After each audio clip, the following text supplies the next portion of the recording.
Ex-Gubernur DKI Jakarta Anies Baswedan bakal menjadi rival Gubernur Jawa Tengah Ganjar Pranowo di Pilpres 2024. Keduanya telah resmi diusung sebagai calon presiden, capres oleh partai masing-masing.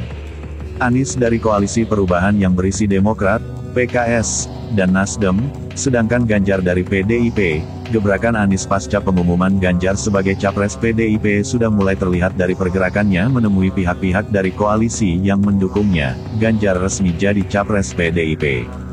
Ketua Umum PDIP, Megawati Soekarnoputri menunjuk Ganjar Pranowo sebagai capres partainya, Jumat tanggal 21 April tahun 2023. Dalam kesempatan itu, turut hadir Presiden Jokowi, Ketua DPP PDIP Prananda Prabowo, Ketua DPP PDIP Puan Maharani, hingga Sekjen PDIP Hasto Kristianto.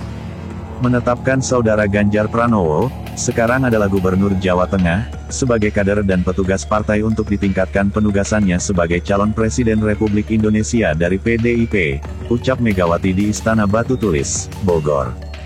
Ganjar kemudian diberikan kesempatan berbicara setelah resmi ditunjuk menjadi capres PDIP. Ia merasa terhormat dan berterima kasih kepada seluruh pihak yang ada di partainya.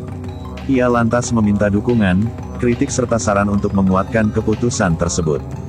Tanggapan Anies. Anies turut mengucapkan selamat kepada Ganjar Pranowo yang ditunjuk menjadi capres dari PDIP.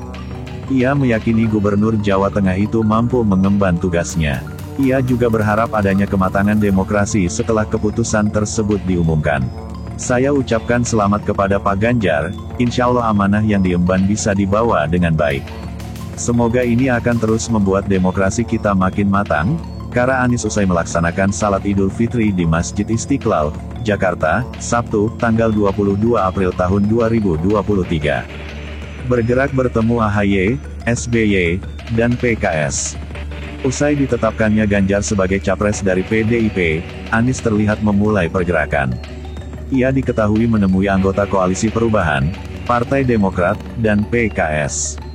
Saat Lebaran hari pertama, ia menemui Susilo Bambang Yudhoyono, SBY. Dalam kesempatan itu, Anies juga bertemu dengan Ketua Umum Partai Demokrat Agus Harimurti Yudhoyono, AHY. Momen kunjungan untuk silaturahmi tersebut dibagikan mantan Gubernur DKI Jakarta melalui akun Instagramnya @AniesBaswedan. Anies juga bergerak mengunjungi Ketua Majelis Syuro PKS Salim Segaf Al-Jufri, pada Sabtu, tanggal 22 April tahun 2023. Hal ini diketahui dari unggahan akun Instagram Presiden PKS Ahmad Syaihu. Dalam acara yang berlangsung selama 2 jam itu, Anies didampingi SBY dan AHY. Dapat wejangan dari SBY. Dalam kunjungannya ke rumah SBY, Anies mengaku menerima cerita hingga wejangan dari mantan presiden itu. Namun, ia tidak merinci apa isinya, meski tampak jelas bahwa hal tersebut pastinya berkaitan dengan kepemimpinan negara. Mendengarkan cerita dan wejangan dari Pak SBY, ujar Anies melalui akun Instagramnya @AniesBaswedan, dikutip Senin, tanggal 24 April tahun 2023. Surya Paloh absen temui Anies. Dalam kunjungan ke PKS, hanya petinggi Partai Nasdem dari Koalisi Perubahan yang tidak hadir menemani Anies Baswedan. Surya Paloh selaku pemimpin partai itu, bahkan absen dalam silaturahmi Lebaran tersebut. Menanggapi hal itu, Wakil Sekretaris Jenderal Nasdem Hermawi Taslim, memberikan penjelasan. Ia mengatakan silaturahmi ke rumah Salim Segaf, bukan agenda koalisi, melainkan jadwal pribadi Anies. Oleh karenanya, Nasdem tidak diwajibkan untuk hadir, jadi bagaimana menurut Anda? Suara.com